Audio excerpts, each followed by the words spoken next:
사무엘상 27장 1절에서 12절 말씀을 함께 읽도록 하겠습니다. 다윗이 그 마음에 생각하기를 내가 후일에는 사울의 손에 붙잡히리니 블레셋 사람들의 땅으로 피하여 들어가는 것이 좋으리로다. 사울이 이스라엘 온 영토 내에서 다시 나를 찾다가 단념하리니 내가 그의 손에서 벗어나리라 하고 다윗이 일어나 함께 있는 사람 600명과 더불어 가드왕 마옥의 아들 아기스에게로 건너가니라. 다윗과 그의 사람들이 저마다 가족을 거느리고 가드에서 아기스와 동거하였는데 다윗이 그의 두 아내 이스라엘 여자 아히노암과 나발의 아내였던 갈멜 여자 아비가일과 함께 하였더니 다윗이 가드에 도망한 것을 어떤 사람이 사울에게 전하매 사울이 다시는 그를 수색하지 아니하니라. 다윗이 아기스에게 이르되 바라건대 내가 당신께 은혜를 입었다면 지방 성읍 가운데 한 곳을 내게 주어 내게 살게 하소서. 당신의 종이 어찌 당신과 함께 왕도에 살리까 하니 아기스가 그날에 시글락을 그에게 주었으므로 시글락이 오늘날까지 유다 왕에게 속하니라. 다윗이 블레셋 사람들의 지방에 산 날수는 1년 4개월이었더라. 다윗과 그의 사람들이 올라가서 그솔 사람과 기르스 사람과 아말렉 사람을 침노하였으니 그들은 옛적부터 술과 애굽 땅으로 지나가는 지방의 주민이라. 다윗이 그 땅을 쳐서 남녀를 살려두지 아니하고 양과 소와 나귀와 낙타와 의복을 빼앗아 가지고 돌아와 아기스에게 이르매 아기스가 이르되 너희가 오늘은 누구를 침노하였느냐 하니 다윗이 이르되 유다 네겝과 여라무엘 사람의 네겝과 겐 사람의 네겝이니이다 하였더라. 다윗이 그 남녀를 살려서 가드로 데려가지 아니한 것은 그의 생각에 그들이 우리에게 대하여 이르기를 다윗이 행한 일이 이러하니라 하여 블레셋 사람들의 지방에 거주하는 동안에 이같이 행하는 습관이 있었다 할까 두려워함이었더라. 아기스가 다윗을 믿고 말하기를 다윗이 자기 백성 이스라엘에게 심히 미움을 받게 되었으니 그는 영원히 내 부하가 되리라고 생각하니라. 아멘. 오늘 성경 본문 말씀을 근거로 십자가의 고통과 치유가 피곤하면 거짓과 냉정이 생깁니다 라는 제목으로 하나님의 말씀을 증거하도록 하겠습니다. 인생 가운데 십자가가 있잖아요. 누구나. 근데 그 십자가의 고통이 있는데 그 십자가의 고통이 우리가 치유가 되거든요. 근데 고통과 치유, 또 가난했다가도 부족했다가도 또 채워지기도 하고, 그죠? 또 병들었다가도 또 건강하게 되기도 하고, 오해가 생겼다가도 또 오해가 풀려지는 일이 있게 되어지고, 이렇게 십자가의 고통과 치유가 생기게 되는데 이것이 피곤할 수 있다는 것이죠. 근데 그때 피곤하게 되어지면 사람이 거짓과 냉정의 사람이 된다라는 이야기를 오늘 말씀을 통해서 증거하기를 원합니다. 인생 가운데 지겨움이 있습니다. 그 지겨움은 관계가 개선이 되지 않는 것입니다. 왜냐하면 문제 해결의 관계는 돼요. 문제 해결의 관계는 될 수 있지만 깨달음이 없는 관계인 거예요. 우리가 또 때로 우리 병원에 가잖아요. 근데 문제 해결로만 갔었을 때 병원이 지겨운 거예요. 왜냐면 병원에 가서 문제 해결을 하죠. 통증 치료를 하죠. 근데 근원적인 것이 되지 않으면 이게 언제까지 이래야 되나 이런 마음들이 있을 수 있죠. 또 인생 가운데 또 사람과의 관계 여러 가지 문제가 있는데 그냥 증상 치료만 될 뿐이지 근원이 해결되지 않는 거예요. 그랬을 때 빨리 도망가고 싶다. 빨리 그냥 해결됐으면 좋겠다. 빨리 이제 그만두었으면 좋겠다. 이런 마음들이, 지겨운 마음들이 생기는 것이죠. 문제 해결의 관계는 될 수 있으나 깨달음이 없는 관계인 것이죠. 오늘 사울은 다윗을 질투를 통해서 죽이려고 쫓아다니는 관계입니다. 사울과 다윗의 관계는 사울이 다윗만 보면 싸움을 거는 관계예요. 그래서 쫓아와서 막 죽이려 드는 관계예요. 이런 관계는 정말 지겨운 관계입니다. 사울이 다윗의 약점을 가지고 있었거든요. 다윗은 하나님이 한 번 택하신 사람이라면 그 사람에게 기회가 있다고 생각하는 사람이었어요. 왜냐하면 사무엘을 통해서 사울이 왕이 됐잖아요. 기름 부음을 받았잖아요. 하나님의 선택이니까 그를 내가 어찌할 수 없다. 그래서 사울은 이렇게 생각하는 거예요. 다윗이 나를 죽이지는 못해. 그러니까 얼마나 안전한 관계입니까? 이건 굉장히 폭력적인 관계거든요. 내가 한 대 때려도 내게 때리지 못하는 관계예요. 그러니까 사울은 다윗을 괴롭히는 것이 별로 힘든 것이 아닌 것이죠. 다윗에게는 하나님이 한번 택하시는 사람, 그 사람의 기회가 있기 때문에 내가 어찌할 수 없어. 그래서 하나님이 기회를 주는 사람을 향하여 참고 또 참는 패턴을 가지고 있었던 사람이죠. 물론 은혜가 넘쳤을 때는 은혜로 생각하지만 우리가 항상 은혜가 있는 건 아니잖아요. 그때는 우리가 참고 참는 거예요. 사울은 이것을 알고 있었기에 다윗을 두려워하지 않았습니다. 그래서 경우 없는 행동을 계속하고 있는 거예요. 사울이. 어쩌면 다윗에게 사울은 평생의 십자가인지도 모르겠습니다. 이렇게 벗어날 수 없는 관계에는 사람을 지치게 한다는 것이죠. 인생은 살아가면서 지칠 때가 있습니다. 그래서 이렇게 지치는 삶에서 도망가고 싶을 때가 있습니다. 그리고 그러한 도망감은 또 다른 올무에 빠져서 살아갈 때가 있다는 것이죠. 인생을 살면서 지칠 때 우리는 어떻게 살아야 하는지 오늘 함께 고민하기를 원합니다. 먼저 지치는 사람은요, 하나님의 뜻을 쫓아도 재미가 없고 피곤하다는 것이죠. 저와 여러분들이 우리가 세상의 일, 나쁜 일, 악한 일, 뭐 이런 거 때문에 지치면 그럴 수 있다고 생각할 수 있을 것 같아요. 근데 하나님의 아름다운 일을 해도 지칠 수 있다는 거예요. 재미가 없고 피곤하다는 거예요. 하나님의 일을 해도 재미가 없고 피곤할 수 있다. 지쳐있기 때문인 것이죠. 다윗이 사울에게 이야기합니다. 사울은 다윗이 어디 있다고 소문만 들으면 군사들을 몇천 명을 모아가지고 따라다니는 일을 했어요. 그리고 사사건건 싸우려고 했었던 사람인 것이죠. 그때 다윗이 말합니다. 사무엘상 26장 18절에 보니까 또 이르되 내 주는 어찌하여 주의 종을 쫓으시나이까? 내가 무엇을 하였으며 내 손에 무슨 악이 있나이까? 19절에 원하건대 내 주 왕은 이제 종의 말을 들으소서. 만일 왕을 충동시켜 나를 해하려 하는 이가 여호와시라면 여호와께서는 제물을 받으시길 원하나이다. 많은 다윗이 사울에게 합니다. 사울 왕이여, 당신 안에서 충동하는 충동이 있는데 그 충동이 하나님의 감동이라면 나 죽어도 좋습니다. 하나님 나 죽이라고 하나님이 사울 왕이여 당신에게 이야기를 했다 한다면 나 죽어도 좋습니다 그랬어요. 그런데 만일 그것이 사람들이라면 그들이 여호와 앞에 저주를 받으리니 이는 그들이 이르기를 너는 가서 다른 신들을 섬기라 하고 오늘 나를 쫓아내어 여호와의 기업에 참여하지 못하게 함이니이다. 사울 왕에게 있는 그 충동이 하나님의 영의 감동이라면 나 죽어도 좋습니다. 하지만 당신 옆에 있는 간신들이 이야기하는 속삭임 때문에 그런 거 다 온다면 그들은 저주를 받아야 됩니다 라고 얘기하고 있었던 것이죠. 사울 왕 옆에 있는 사람들이 얘기하죠. 다윗을 질투하는 것이죠. 사울은 천천히요. 다윗은 만만이잖아요. 사울 왕이요. 저 다윗을 그냥 내버려두면 안 됩니다. 저거 역적입니다. 저 반역할 것입니다. 빨리 싹을 제거해야 됩니다. 그 옆에서 간신들이 가득한 것이죠. 저희 여러분들의 영혼에도요. 하나님의 감동에 의해서 움직이는 것이라 한다면 죽어도 살겠고 죽어도 좋습니다. 그리고 또 다시 살아나는 부활이 있으니까요. 근데 저희 여러분들의 영혼의 충동이라는 것이 원수 마귀 사단의 간신들의 거짓말이라고 한다면 저주를 받아야 되는 것이죠. 다윗의 억울함이 있습니다.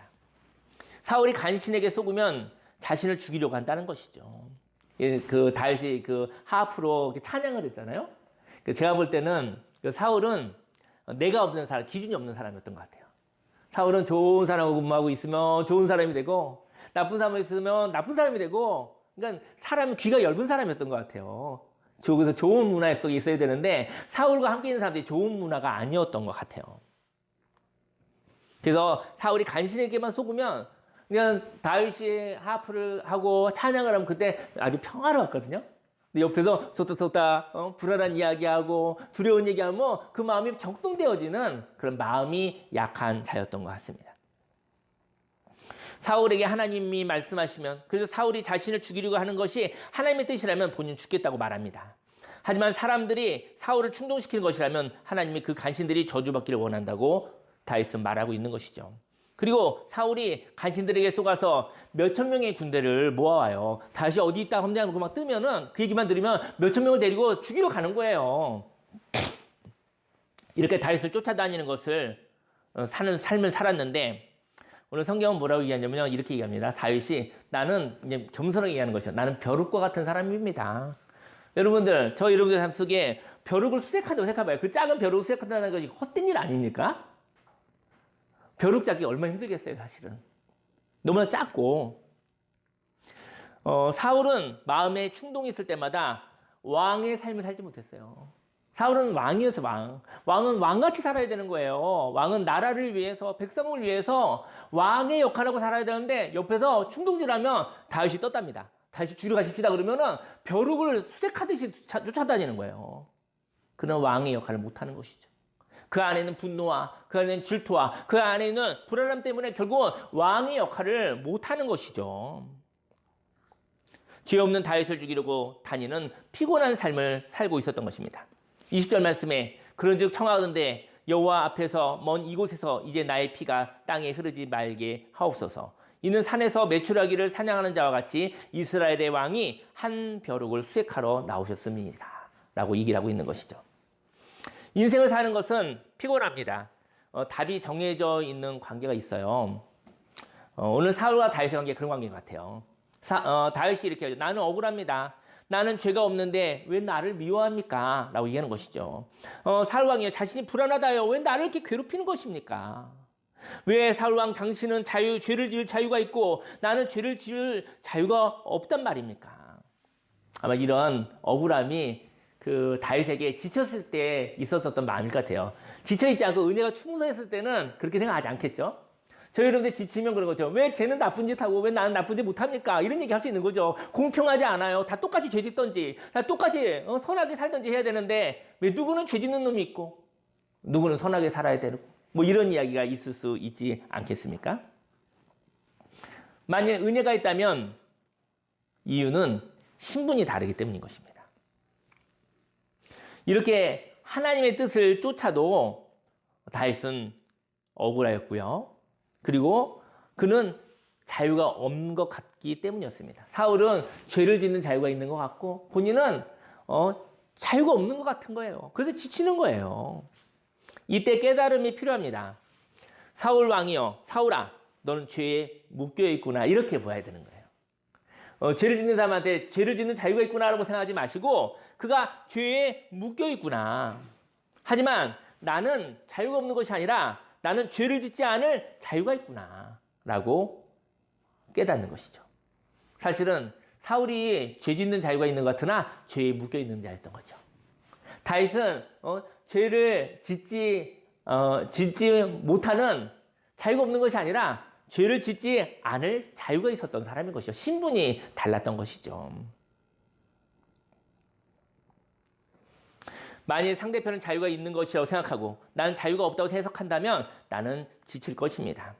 그리고 상대편은 죄를 짓고 싶지 않으나 죄를 지을 수밖에 없는 공고한 사람이었고 나는 죄를 짓고 싶지 않아서 멈출 수 있는 자유가 있으니 이 얼마나 고마운 일인가 생각한다면 그는 지치지 않을 것입니다. 우리가 자동차를 운전하다 보면 때로 이렇게 막 사고의 위험이 있잖아요. 사고 위험이 있었을 때 다윗은 이렇게 얘기하는 것이죠. 사고 날 때 나는 브레이크가 있는 자동차였구나 라는 것이죠. 브레이크 없는 자동차가 자유로운 게 아니죠.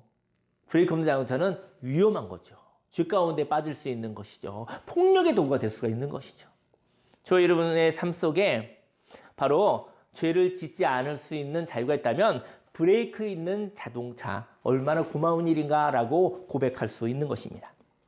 하지만 다윗은 인생을 살면서 지쳐가고 있었습니다. 그럼에도 불구하고 지쳐가고 있었습니다. 왜냐하면 계속 사울이 쫓아다니는 거예요. 겨우 살아나고 그리고 또 살아나면 또 쫓아오고 이것이 영원히 반복될 것 같은 그런 피곤함? 다윗은 인생을 살면서 지쳐가고 있었고 하나님의 뜻을 쫓아도 억울하기만 하였습니다. 그래서 피곤하여서 지금 이 현실에서 도망하고 싶었던 것이죠. 끝이 없는 관계, 설정된 관계, 이 관계로부터 도망하고 싶다. 만일 다윗에게 의미를 깨닫는 고마움이 가득하였다면 현실을 도피하는 일을 하지 않았을 것입니다. 다음으로 지친 사람은 편안함을 위해 도망가는 삶을 산다라는 것입니다. 오늘 27장 1절 말씀에 다윗이 그 마음에 생각하기를 내가 후일에는 사울의 손에 붙잡히리니 블레셋 사람들의 땅으로 피하여 들어가는 것이 좋으리로다.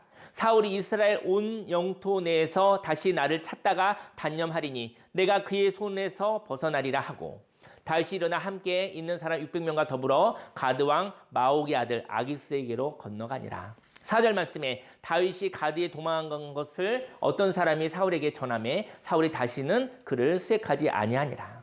다윗은요 도망가고 싶었어요. 사울로부터 도망가고 싶었어요.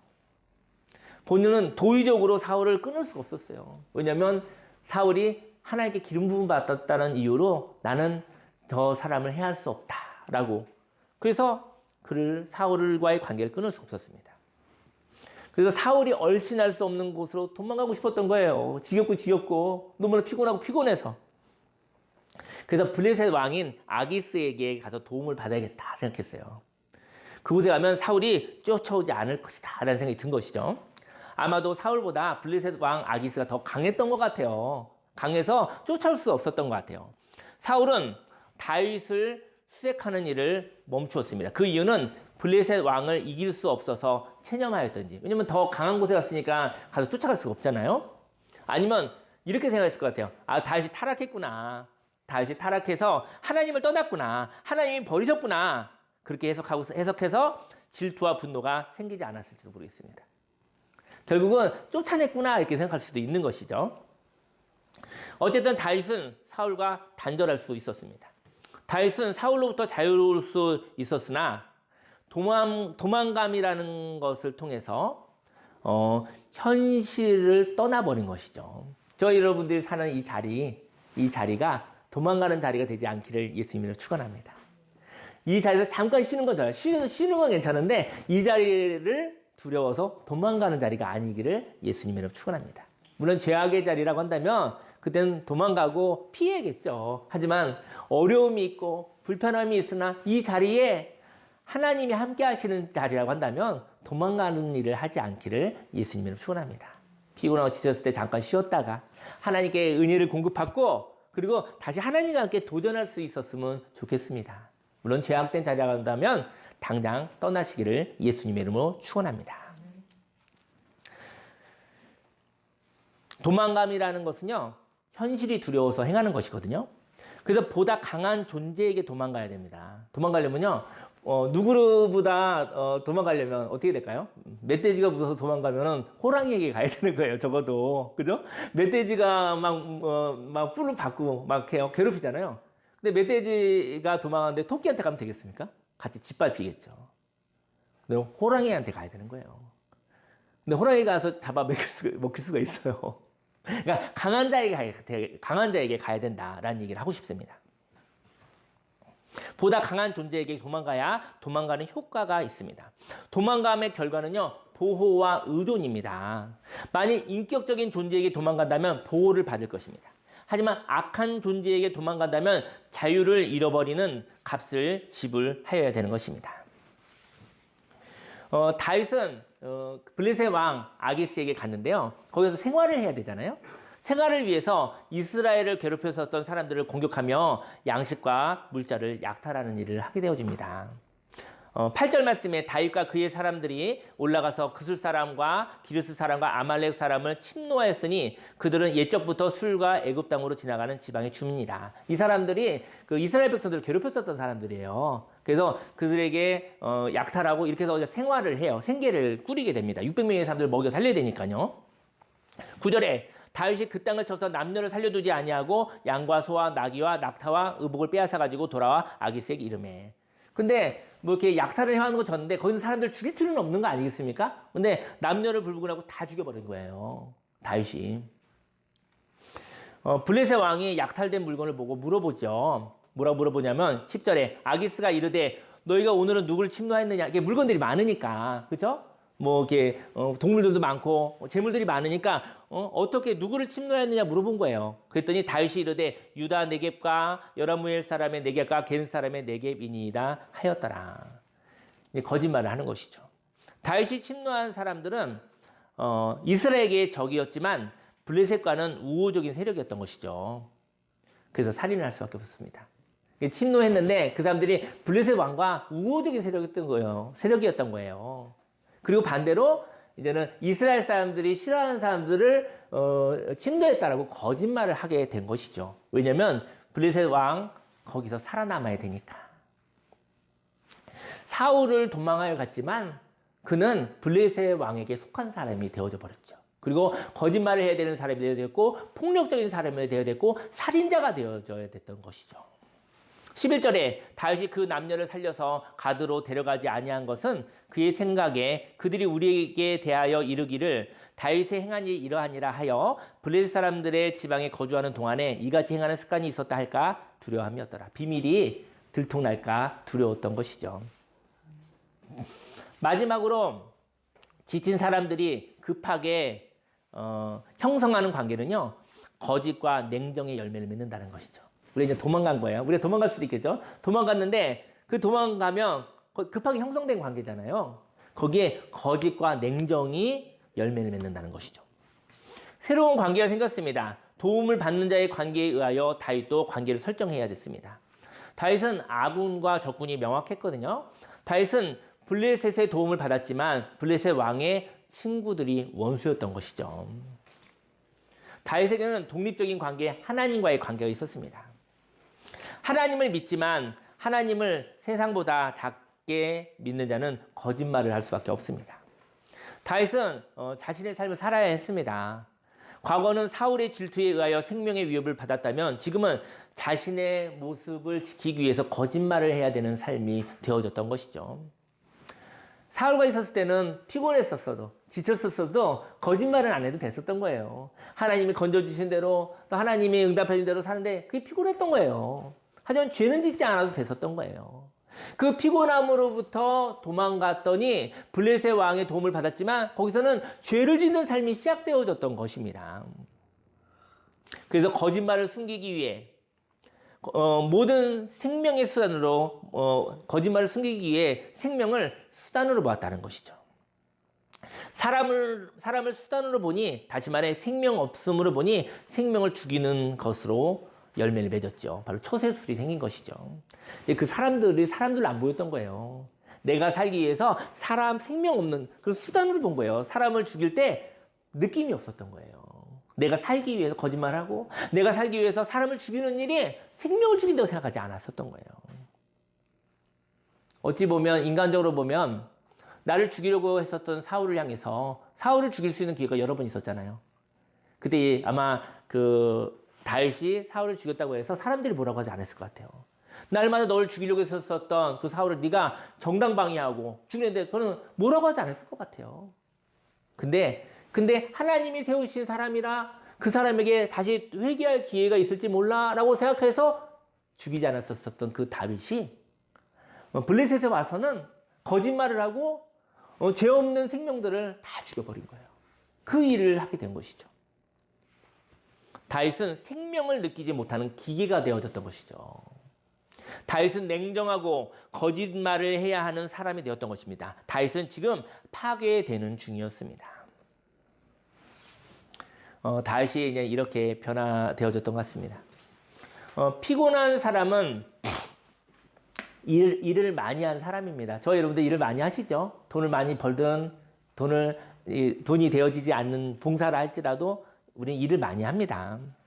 일을 많이 하는데 피곤한 사람은 일을 많이 한 사람입니다. 그런데 일을 많이 하였지만 기준이 높은 사람이 있어요. 기준이 높은 사람은 쉼을 가질 수가 없습니다. 왜냐하면 아무리 열심히 일하여도 그것은 밑 빠진 독에 물을 붓는 것처럼 만족되지 않기 때문입니다. 일을 많이 하는 사람은 일 중독이 있죠. 근데 일 중독에 있는데 일을 많이 한다고 해서 만족되지 않아요. 만족이 되지 않아요. 만족되지 않아서 또 일을 하는 거예요. 만족되면 멈추거든요. 근데 일을 할 수밖에 없어서 괴로워하지만 일이 멈추지 않습니다. 이렇게 일하는 것을 노력을 당연히 여기는 사람은 쉼을 가질 수가 없습니다.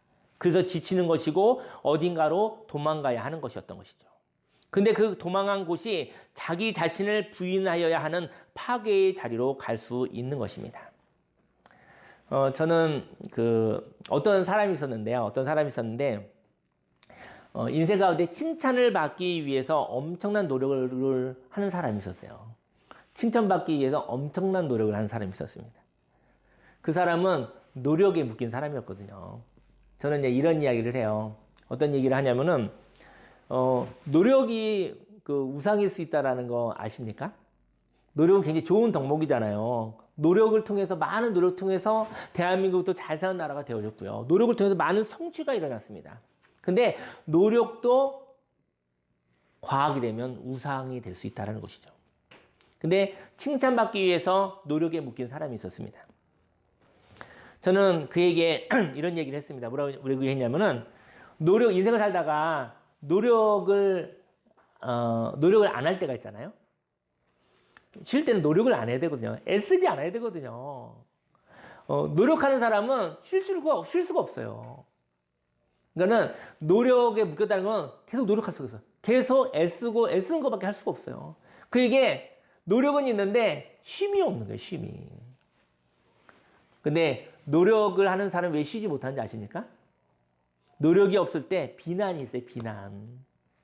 노력이 없는데, 노력을 안 할 때, 쉴 때 비난하고 있는 거예요.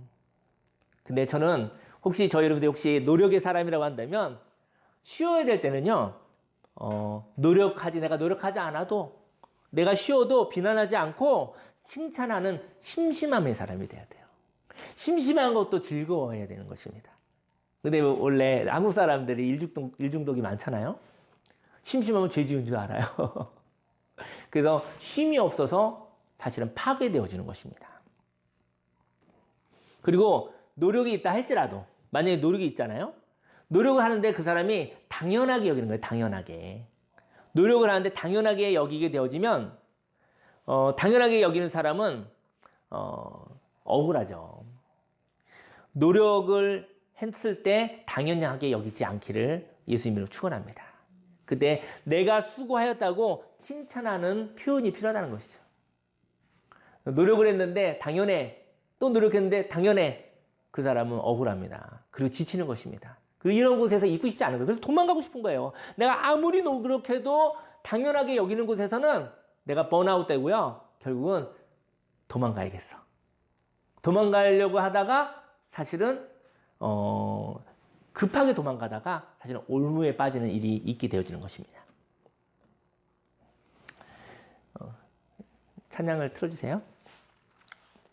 한 가지 이야기를 나누고 이제는 말씀을 마칠까 합니다. 다윗은 왜 나는 항상 도망 다녀야 하지? 나는 왜 항상 참아야만 하지? 그래서 사울이 없는 곳으로 가자. 사울은 나를 죽일 자유가 있고 나는 사울을 죽일 자유가 없구나. 그렇다면 거리를 두어야지. 도망가야겠다. 하지만 여기에 다윗은 사울을 위하여 하나님께 애쓴 모습을 향하여 하나님의 칭찬이 필요했습니다. 바로 오늘의 자리가 하나님이 허락하신 자리라고 하면 거기에 칭찬이 필요했던 거예요. 수고했다고, 잘하고 있다고, 잘 견뎌내고 있다고, 그 칭찬이 있다 한다면 도망가지 않아도 되는 거예요. 그 칭찬이 바로 쉼이에요. 그 칭찬이 하나님 주시는 안식입니다. 그 칭찬이 하나님께서 충전하는 생명의 공급인 것입니다. 그런데 사람이 너무나 지치잖아요. 그러면 하나님의 소리가 들리지 않습니다. 하나님의 소리가 들리지 않을 때 사람은 지친다는 것이죠. 하나님의 소리를 듣는 사람이 있잖아요. 근데 하나님의 소리를 듣는 사람은 하나님의 소리를 듣는 사람이지 하나님 안에 거하는 사람은 아니에요. 이 얘기가 좀 힘들 수 있는데요. 하나님 안에 거하는 것은 다르다. 그 얘기를 하고 싶어요. 바깥으로부터 이야기를 듣고 있잖아요. 하나님이 바깥에 있잖아요. 하나님의 소리를 듣는 것을 바깥으로부터 듣는다면 하나님의 안에 거하는 것은 아니에요. 하나님의 품속에 거하시기를 예수님의 이름으로 축원합니다. 하나님의 소리를 듣는 것에 머물지 마시고 하나님 안에 거하십시오. 하나님의 선물인 기쁜 소식, 좋은 소식, 즐거운 이야기, 생명의 소리를 누리시기를 예수님의 이름으로 축원합니다. 하나님의 소리를 들어야만 하는 사람은요, 하나님 안에 거하는 사람이 아닙니다. 하나님 안에 거한다면 하나님의 말씀을 바깥으로부터 들어야 하는 것이 아니라 하나님을 느끼며 사는 것이죠. 하나님의 임재 가운데 있다는 것은 하나님 안에 있다는 것입니다.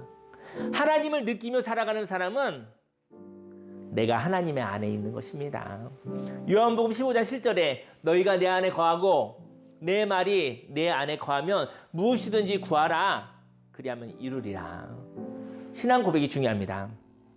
말하는 것이 중요합니다. 저희 여러분들이 말을 들으려고 하지 마시고요. 하나님 안에 거하시기를 바랍니다. 하나님의 말씀을 듣고 하나님의 말이 나의 말이 되어 표현하며 살아가기를 원합니다. 그 말은 하나님의 말씀이요. 하나님과 연합된 말입니다. 하나님이 일하시는 말입니다. 그 말은 결코 소멸되지 않고 그 말은 살아 움직입니다. 히브리서 4장 12절 말씀에 하나님의 말씀은 살아있고 활력이 있어 좌우의 날선 어떤 검보다도 예리하여 혼과 영과 및 관절과 골수를 찔러 쪼개기까지 하며 또 마음의 생각과 뜻을 판단하나니. 저와 여러분들의 노력에 하나님의 칭찬이 그리고 그 마음을 받아 여러분들의 말이 자신을 칭찬하시기를 소망합니다. 나를 칭찬하는 말이 있다면 하나님과 함께하는 것입니다. 네, 기도하고 싶은데요. 하나님을 항상 볼 수 없죠. 항상 하나님의 말씀을 들을 수 없죠. 근데요, 꼭 하나님의 말을 직접 들어야 됩니까? 저 여러분들이요, 하나님의 말씀을 듣고 마음에 새겼으면 좋겠어요. 그리고 그 하나님의 말씀을 입술로 말하시면 돼요. 하나님의 말씀을 들어서 사는 것이 아니라 하나님 안에 거해서 하나님의 말씀을 말로 표현하면서 살아가시기 바랍니다. 그게 하나님과 함께하는 것입니다. 말에는 힘이 있고 문화가 있어요. 문화가 있어요. 저 여러분들이 수동적으로 들어서 살지 마시고 하나님의 말씀을 기억하여 표현하며 행동하며 사시면 하나님이 거하시는 것입니다. 저 여러분들이 오늘 하루를 살아감에 있어 또 한 주간 살아감에 있어서 내가 하는 말에 어떤 문화, 어떤 영이 있는지 한번 분별하는 여유가 있기를 예수님을 축원합니다. 저 여러분들이 말할 때 제가 억압하는 건 아니에요. 스트레스 주는 건 아니에요. 그런데 내가 하는 말이 어떤 문화가 있는지, 어떤 영이 있는지 보는 거예요. 이런 말도 할 수 있고 사단의 말도 할 수 있고 하나님의 말을 할 수 있는 자유가 분명히 있습니다. 자유가 있습니다. 우리는 완벽하게 하나님의 말만 하고 살 수는 없습니다. 근데 하나님의 말씀으로 말하며 살기도 하고 때로는 분별하지 못해서 죄악의 언어를 얘기할 수도 있겠죠. 근데 그 빈도가 그 하나님의 말씀이 좀 많아지기를 원해요. 그게 성화 아닐까요? 그게 하나님의 형상을 닮아가고 하나님의 형상을 찾는 것이 아닐까요? 저 여러분들이 하나님의 말을 들어서 살지 마시고 하나님의 말씀을 간직하고 기억하여 하나님 안에 거하여 하나님의 말씀을 말하며 살 때 하나님의 임재가 있는 것입니다. 고난주간입니다. 이번 주 고난주간인데요. 분명히 저와 여러분들이 깨어 있으시기를 그리고 내가 하나님의 말씀과 세상의 말이 저와 여러분의 생각 속에서 같이 혼합되어 있을 터인데 근데 분별해서 하나님의 말씀을 좀 더 많이 하면서 살고 싶어하는 소망이 있기를 예수님을 축원합니다. 그리고 또 말하고 보니 사단의 문화가 오고 죄악의 문화가 있었을 때 그 말을 기억이 났다가 그 말은 조금씩 안 하는 삶을 살아가시기를 예수님을 축원합니다.